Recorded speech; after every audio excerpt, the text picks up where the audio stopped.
Bismillah, Assalamualaikum warahmatullahi wabarakatuh. Perkenalkan, nama saya Muhammad Iksandi. Saya berasal dari Universitas Sintomoro Soposo, Fakultas Pertanian, Program Studi Agroteknologi, NPM 922114071330006. Nah, di sini saya berterima kasih kepada Bapak Dr. Andri Amelia Managanta, SPMSI. Nah, di sini saya akan menjelaskan sedikit tentang mata kuliah sosiologi pertanian. Nah, di sini apa saja jenis kelembagaan lokal dan pengetahuan lokal ditemukan di pedesaan Indonesia dan pengaruhnya terhadap kesejahteraan petani. Ada Indonesia kaya akan budaya dan tradisi luar biasa, termasuk di pedesaan. Kelembagaan lokal dan pengetahuan lokal yang telah diwariskan turun-temurun dalam kehidupan masyarakat, termasuk kesejahteraan petani. Nah, kelembagaan lokal. Koperasi. Koperasi merupakan bentuk organisasi ekonomi yang dimiliki dan dikelola oleh para anggotanya. Koperasi membantu petani dalam mendapatkan akses kreditas, sarana produksi, dan pemasaran hasil panen. Nah,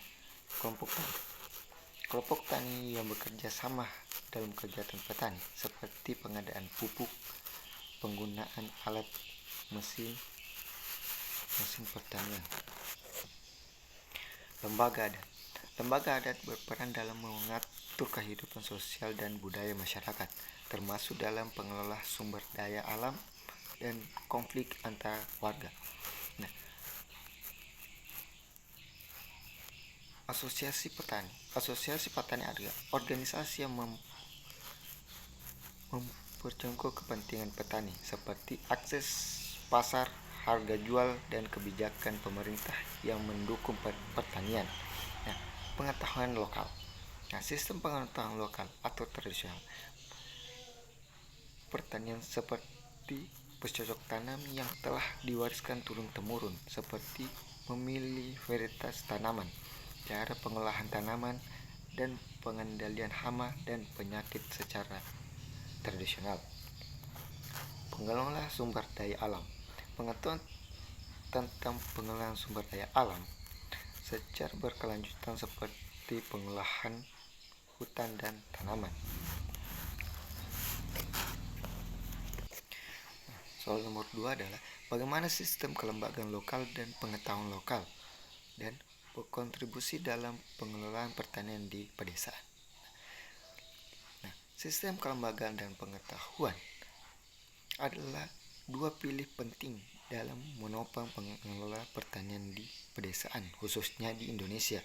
Keduanya saling melengkapi dan memberikan kontribusi yang signifikan dalam memberikan kontribusi yang menjaga kelestarian, meningkatkan produktivitas, dan membangun ketahanan pangan.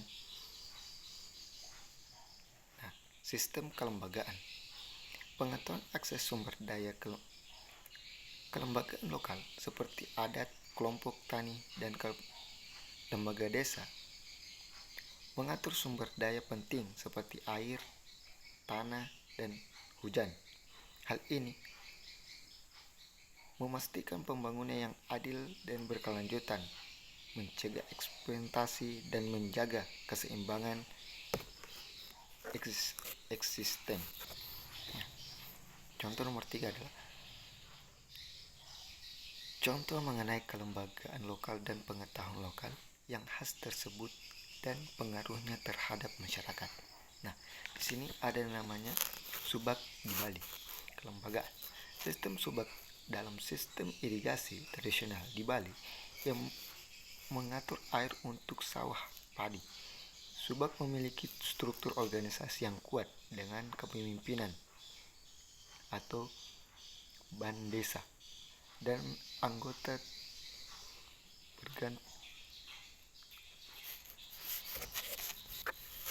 Ban desa adalah anggota bertanggung jawab atas pengelolaan air dan tanah. Nah, pengetahuan Bali memiliki pengetahuan tradisional tentang pengelolaan air, penanaman, dan penggunaan pupuk. Mereka juga memiliki kalender pertanian yang disesuaikan siklus alam. Nah, dukungan pemerintah dalam memperkuat kelembagaan lokal dan pengetahuan lokal di desa. Nah, pemerintah memiliki peran penting dalam pendapatan berkelembagaan pengetahuan lokal di desa. Contohnya dukungan yang dapat diberikan.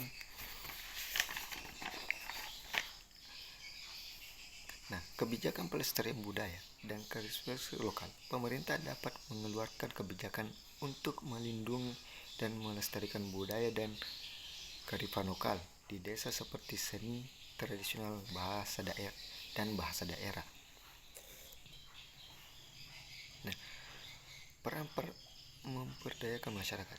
Pemerintah dapat menyediakan program latihan dan pendampingan bagi masyarakat desa dalam membangkitkan usaha pengelolaan sumber daya alam dan kelestarian budaya lokal. Mungkin itu dari saya. Saya akhiri. Wassalamualaikum warahmatullahi wabarakatuh.